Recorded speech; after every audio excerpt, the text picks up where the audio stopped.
Welcome to my now annual talk about new features in the Linux kernel and what work still has to be done to enable those or integrate those in Debian. I've been working on the Linux kernel and various code around that, both for Debian and in my paid employment, for something over 10 years now. I'm a member of Debian's kernel team and the LTS team, so I work both on kernel packaging and in backporting fixes as necessary to our stable and older releases. I used to maintain long-term stable branches at kernel.org for the Linux versions that we used in Debian, Wheezy and Jessie releases. As you may know, there are several Linux releases every year, in fact about 5 or 6 at intervals of 9 or 10 weeks, and then every week or two there are stable updates that apply important bug fixes. Sometimes features are added in one kernel release but they're not really complete or usable, and then they take several more releases to grow into features we can use. And sometimes they need changes elsewhere in the distribution to be useful. For example, there might be a need for a user space tool to configure the feature. It might need an update to an existing tool. It may be something that needs to be used in various applications and libraries, so those will all need to be changed to take advantage of the new API. And in some cases it will require changes to the way the kernel is packaged or even to distribution infrastructure. I'm mostly going to be talking about new features that were added since last year, so in Linux releases 5.3 and up to 5.8, which hopefully will be at least in experimental by the time this talk is shown. I'm first going to recap what's happened with several features that I talked about in previous years. There's a new CPU frequency governor called schedutil, which is properly integrated with a task scheduler and so should do a better job of setting CPU frequency than others that were available. But that needs what's called frequency independent CPU load tracking. That has been properly implemented for ARM architectures, and we've now made that the default for ARM64 and ARMHF. It's now usable for x86 since Linux 5.7, but we haven't made it the default yet.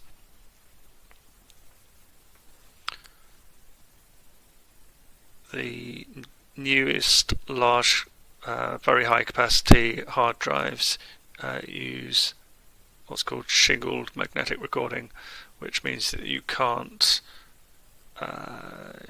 you can't write to them at random places like you could with our older hard drives, at least not with a huge performance penalty.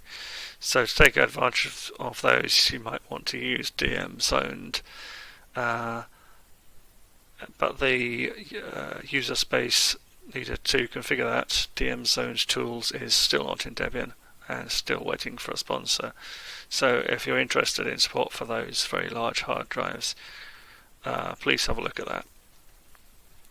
The RISC-V open architecture that I've talked about in previous years, support for that in the kernel has increased. It now includes support for huge pages in the memory management layer, secure computing, or seccomp, which is important for sandboxing, and CPU hot plug, and it can boot through EFI. That should work with U-Boat's EFI implementation. However, there's still limited support for different SoCs and boards. I think only a couple of SoCs are supported by mainline Linux. The ongoing work to make 32-bit architectures able to tell the time after 2038 is pretty much done in the kernel and in the GNU C library, but that's a significant ABI change, and we'll need to, if we want to keep any 32-bit architectures running past 2038, then we're going to need to do a complete rebuild of those for the new ABI. So Debian really needs to make a decision on whether it's going to do that and which architectures to support and how the migration is going to work.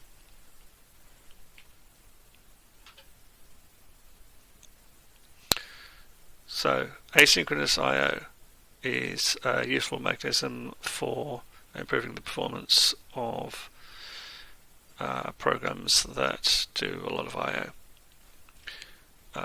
And also do a significant amount of computing. Ideally, you want the I/O and computing to run in parallel, and that's the promise of asynchronous I/O. Linux has supported AIO since the 2.5 development series, but it's restricted to direct file I/O, so you can't use it with sockets, and if you use it with files, then you have to do whole pages at a time, and that more or less bypasses page caching.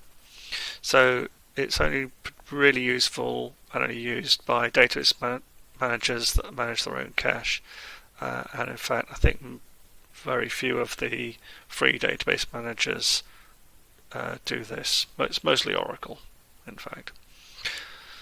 It's the old Linux IIO API is not very efficient. You actually need to carry out more system calls with the consequent overhead than if you were doing synchronous I/O.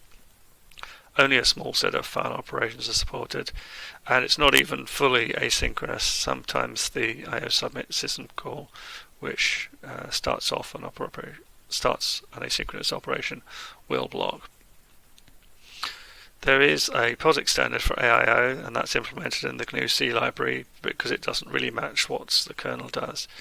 It's sort of emulated using a pool of threads that do synchronous system calls, and because of all the context switching between threads, it's not at all efficient or useful.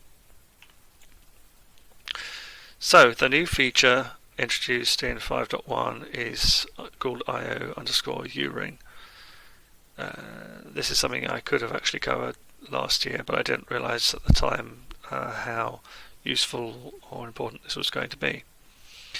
It's been extended repeatedly in each new feature release. So it supports direct file I/O, but also buffered file I/O, which takes advantage of the page cache, and it can do socket I/O. It uses a submission ring in shared memory, where the memory is shared between the kernel and user space. User space adds operations into there one by one, but it can tell the kernel about multiple operations at once. And similarly, there's a completion ring shared between the user space and the kernel, where the results of those operations will show up. This is the same sort of pattern as used for drivers to communicate with high-performance I/O devices like network interfaces, storage, USB host controllers, and so on. So that allows for queuing and dequeuing operations with many fewer system calls than if you were doing them synchronously. Applications can register files and buffers to be used by multiple operations. They can also register buffer groups, which will be used as needed by whichever operation needs them first. So, for example, if you're running a network server that wants to receive on multiple sockets, you can queue up a receive message on all of those sockets without needing to dedicate a buffer to each one of them, and then those will complete as using buffers as necessary. You can also submit a chain of dependent operations So for example, if you want to write to a file, you then want to sync the file with fsync, and finally you might close the file. And you can queue up all of those, saying that they're dependent on the previous one, and they will be carried out in the correct sequence, and it will stop if any operation fails. Most of the read and write like operations on files and sockets are supported, even including things like splice. Some of the control operations like set, socopt, and ioctl are not supported. I think it's not really practical to support those executing on kernel threads. There's a user space library to make this easy to use, which is already packaged for Debian as liburing, but so far not many packages are using it. I could only see QEMU. I believe Postgres can use this, but the Debian package currently doesn't. BPF is another very old feature that's been progressively extended. It's a way for user space to install programs that will run in kernel context in certain events. This was originally created not in Linux but in BSD as the Berkeley packet filter, which is where the name comes from. Its purpose was to allow filtering packets in the kernel before they were copied to user space. So, for example, TCP dump uses this. If you tell it you want to, you give it as an expression for which packets you want to see, that expression is compiled into BPF code and runs in the kernel. So these programs run, they're not native code. They run in a 32-bit virtual machine with a small number of registers, read access to some context, which in the case of TCP dump, that would be packet headers. They don't have access to any other memory, and they can't do looping. They do have conditional branches, but those branches are always forward. So that ensures that the program will always complete in bounded time. Originally, this VM code would be interpreted, but for some time now there's been the option for the kernel to compile the programs to native code, and that's implemented on, I think, all of Debian's release architectures. A few years ago, Linux added something called extended BPF, which has 64-bit registers, and it has both 32-bit and 64-bit arithmetic operations. It introduces a stack for local variables. It supports pointer arithmetic with appropriate bounds checking. It allows the programs to work with data structures that are also visible to user space. And this has found a lot of uses in networking and in tracing, where it can help to inspect kernel structures and gather statistics about them in a very efficient way. The availability of the stack and pointer arithmetic makes it possible to compile C programs to BPF. That was initially supported in Clang, but more recently GCC has gained support for that, and that's now packaged in Debian as the GCC BPF package. There's a need for a quite complex verifier in the kernel to statically verify that these programs are safe, and unfortunately that means that bugs in that verifier do occur and can have severe security implications. And also because it's very powerful, many of those features are only available to privileged users. It's not okay for unprivileged users to be able to look at all kernel memory.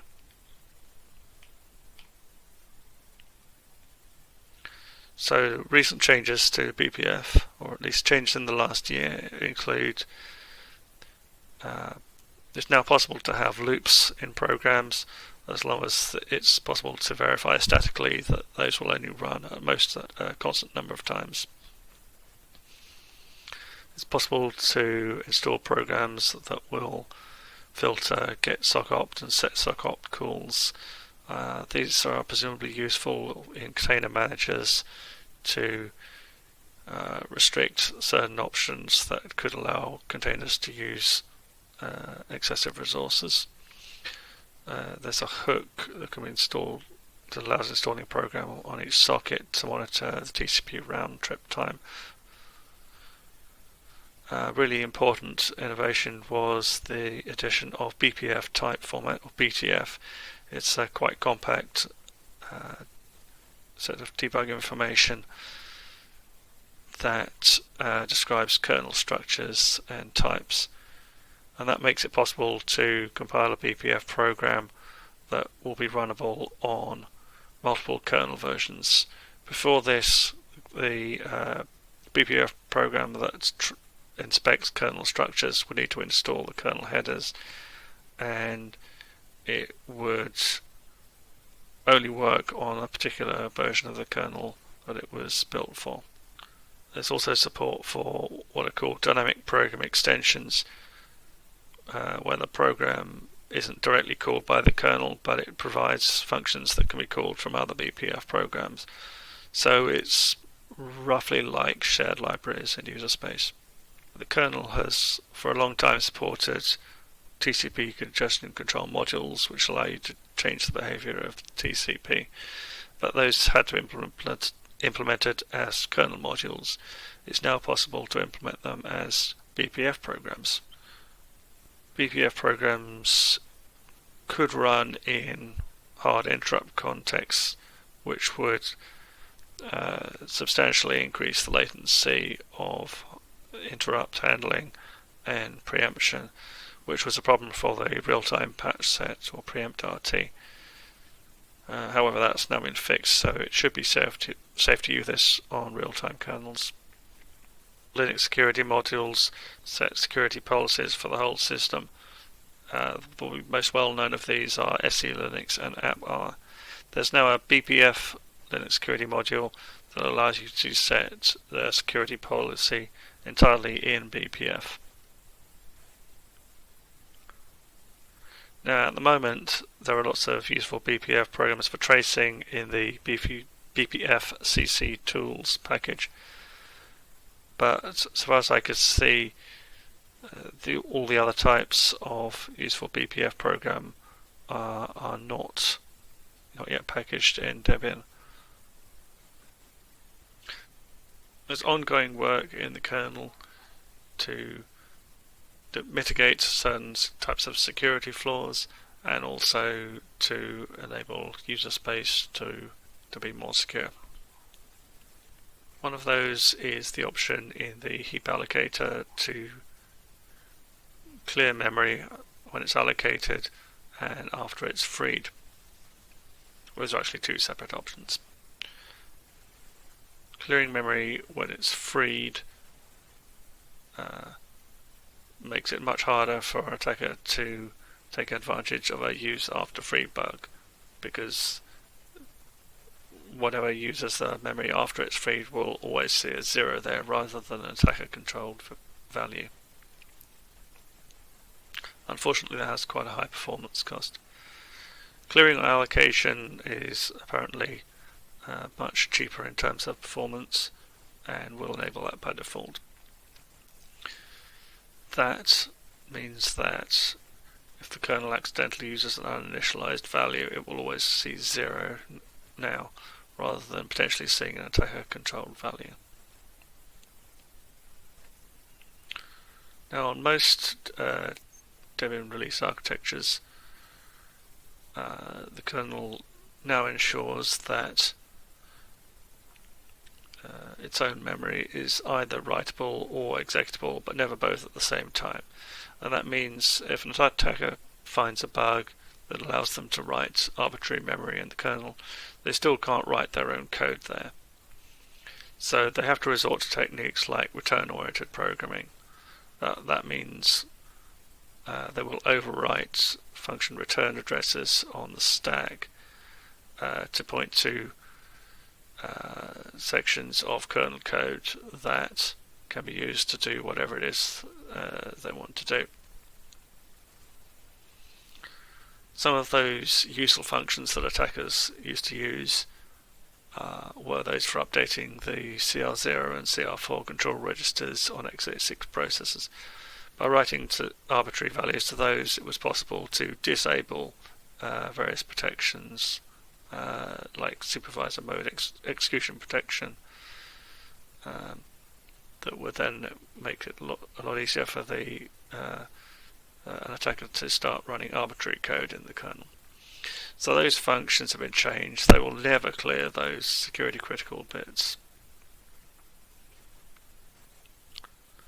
For some years now, the kernel has had a dedicated reference counting type. One of the security issues with reference counting is if a increment or decrement is missed, that can result in a structure being freed too early.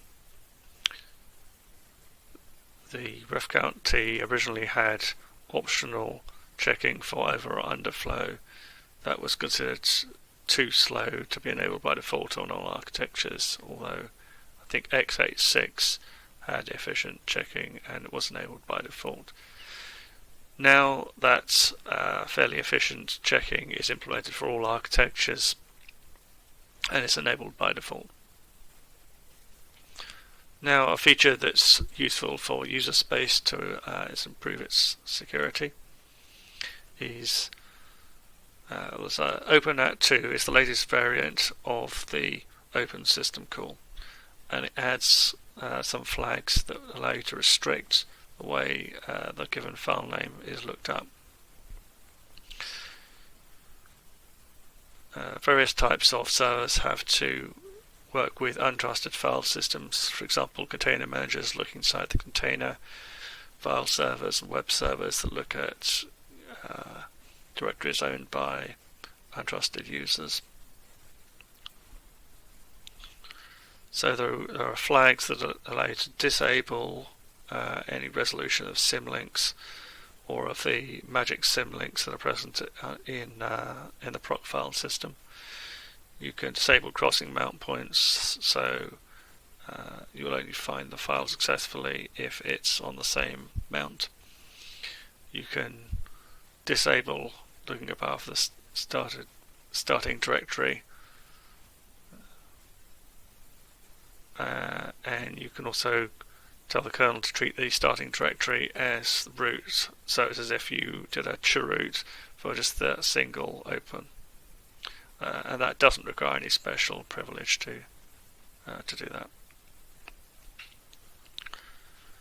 So applications that need to work with untrusted file systems currently often have quite complex code to do this kind of path lookup safely, and it's going to be quite slow because it uses many system calls, and in some cases it still won't be completely safe. So those kind of applications should start using OpenAT2 where available. There are some other mitigations for return-oriented programming specific to the ARM64 architecture. First of those is shadow call stacks, which means that there's one stack used for local variables and a separate stack used for function return addresses. That can be done in software only. Unfortunately, it's currently only available in Clang, whereas we build the compiler with GCC. So this might be a reason to start using Clang on some architectures, but I haven't even started to discuss that within the kernel team yet. There's a feature added in ARM architecture version 8.3 called pointer authentication, and that means that pointers in memory are given quite a weak hash that's stored in the upper bits of its value, and that makes it Using authenticated pointers for return addresses makes it much harder for an attacker to overwrite those with addresses that will be accepted. And user space can opt into that, assuming that it's running on a suitable processor, and the kernel can also take advantage of that. Finally, ARM architecture version 8.5 added branch target identification, pseudo operations that I think are no-ops on older processors. The compiler should generate those at the beginning of a function and anywhere in a function that it might legitimately branch to. If an attacker writes a return address that points to somewhere that isn't marked as a branch target, then the kernel will crash. That limits the options for return-oriented programming. Finally, the module loader will actually enforce that modules do not have sections that are both writable and executable. This year, as in previous years, the kernel developers have had to deal with security issues caused by speculative execution in CPUs that can allow information to leak between different security contexts. The first of these was TSX asynchronous abort. It affected certain Intel CPUs that support TSX, and specifically a feature called restricted transactional memory. Transactional memory allows a program to carry out a series of reads and writes in memory that are then either committed to memory as a whole if no other CPU carried out a conflicting operation, or rolled back so that they're never seen by other CPUs if there was a conflict. This can be more efficient than conventional locking.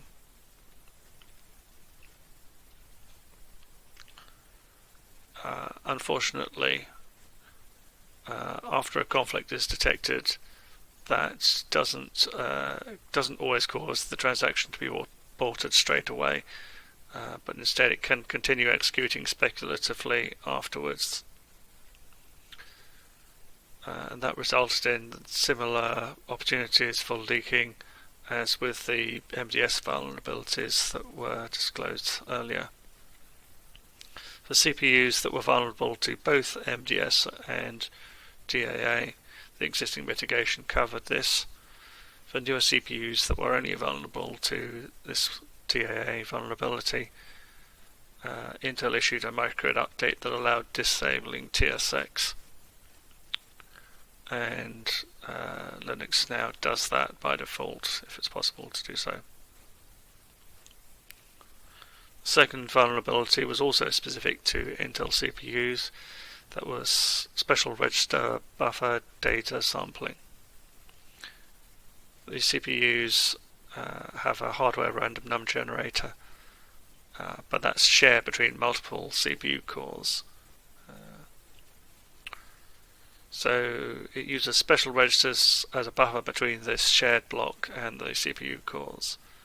Speculative execution could use stale data read from the special register. So that could mean that random numbers, which are often used for cryptographic purposes, would leak from one use to a different security context. This is entirely mitigated by a microcode update, but that makes the RDRAND and RDSeed instructions that access the hardware random number generator a lot slower.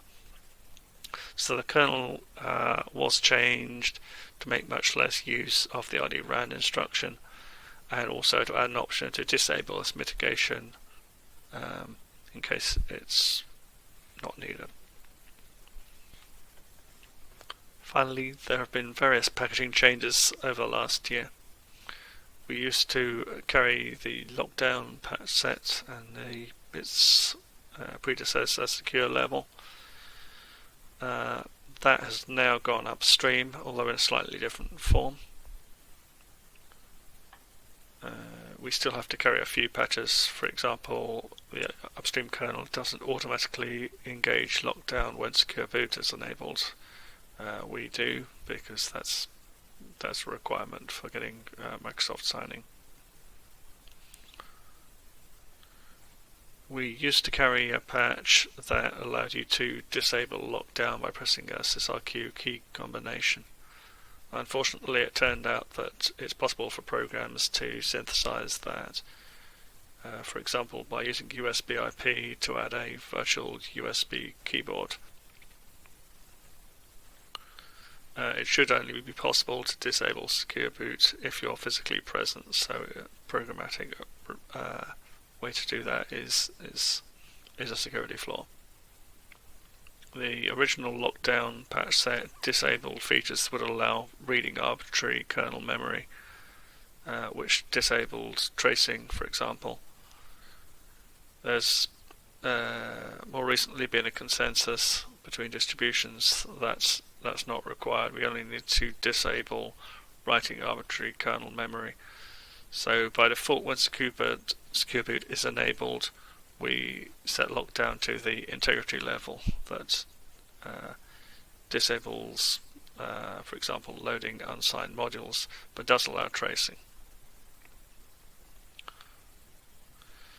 Several of the NAS devices that the ARM-EL port runs on unfortunately have a very small partition used to store the kernel image. And on some of these it's only 2 megabytes. For several years we've been carefully trimming features for the kernel flavor that runs on these devices to stay within that limit, but unfortunately we haven't been able to do that, and we had to drop support for some of those devices. The meta packages such as Linux AMD64 that depend on the current versioned package used to be built from a separate source package called Linux Latest that needed to be kept in sync with Linux. That was there for historical reasons which no longer exist, so they've now been merged together. This should mean that meta packages are always in sync with the packages they depend on. The trace event library, which is used by some external programs, is part of the Linux source. So we've added shared library and development packages for that. We already had a cloud AMD64 flavor of the kernel for AMD64 that is specifically meant for use in VMs that run in various kinds of cloud service, and that has various features disabled that are not likely to be used in cloud deployments, so it uses less disk space. There's now a corresponding cloud ARM64 flavor for use on ARM64 VMs.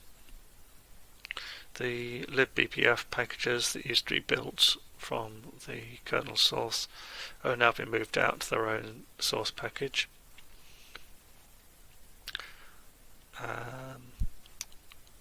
We were finally dragged kicking and screaming from DebHelper compatibility level 9, which is now considered deprecated, forward to 12. That didn't make a whole lot of difference. It did make some small improvements to the Hyper-V support package. Finally, we've added a package of BPF tool. So that's it. Time for questions. So I will start with the first one. About the microcode update for CPU mitigations, I get it is non-free. Is there some sort of trade-off between freely auditable code and security mitigation?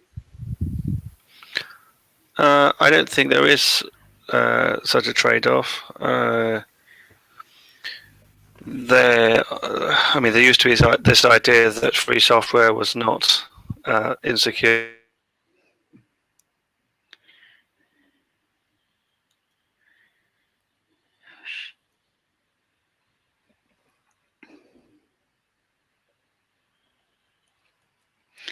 I think the connection may have dropped, but it'll hopefully be back in a Prior moment. to the CPU implementation, and in some cases it's even encrypted. It's unfortunately not practical to replace that with some sort of free implementation. Next question: will we ever get live patching and no more reboots? We might, but I think that would require a lot more people working on available to work on security updates for the kernel package.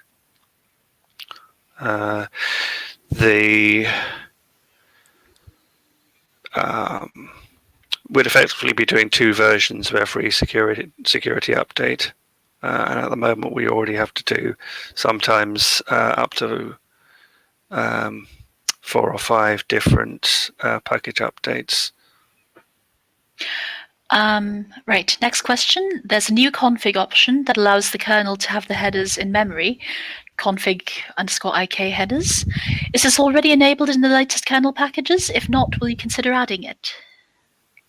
No, it's not enabled and we won't add it. It's a waste of memory. It's very easy to find the corresponding package from the archive. Okay, next one. Can we please have a generic meta package that works on any architecture, e.g. Linux image, depending on the Linux image package for the current architecture? That doesn't... I don't think there's a good way to do that, because on some architectures there isn't a single package that will work for every machine.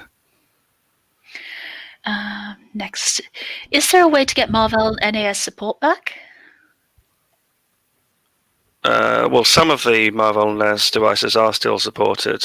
For the others, people have talked about the possibility of writing a second stage bootloader to the kernel partition instead of a real kernel, and then that would load the kernel from the file system. So far, no one's actually done the work to implement that.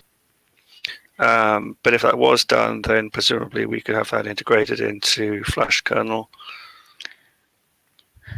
And actually, just because I think there was a bit of a connection issue during the first question, would you mind repeating the answer for that, or in a summarized fashion, which was the microcode question? Give me a moment. Just a second. Yes, please. So firstly, my first part of the answer was no, there isn't a trade-off between auditable code and security. And the second one's that practically it's not possible to replace microcode with a free implementation as things stand. Okay, are there any further questions? Sorry, just look at the Etherpad. It's probably a good idea. So that looks like all the questions have been answered.